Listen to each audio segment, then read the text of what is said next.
చెప్పండి, ఎందుకు ప్రొటెస్ట్ చేస్తున్నారు మీరు?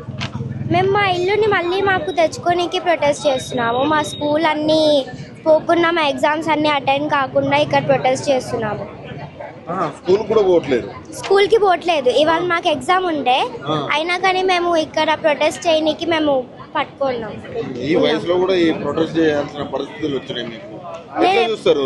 రేవంత్ రెడ్డి ఎట్లో మేము తీసుకుంటామని చెప్తున్నాడు, ఏం చెప్తారు? సార్ అయితే చాలా పెద్ద స్టెప్ తీసుకుంటున్నారు, చాలా రాంగ్ స్టెప్ తీసుకుంటున్నారు. ఇప్పుడు మేము ఓట్ చేస్తేనే కదా ఆయన గెలిచాడు. ఇట్లా చేస్తారని మేము అస్సలు అనుకోలేదు. మా పేరెంట్స్ ఓట్ చేస్తేనే గెలిచాడు కదా, ఇట్లా చేస్తారని అనుకోలేదు.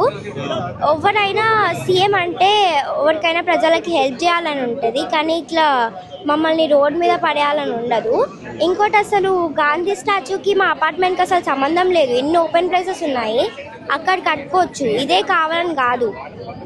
ఏంటంటే రీజన్ మమ్మల్ని ఊరికే ఇట్లా భయపెట్టాలని.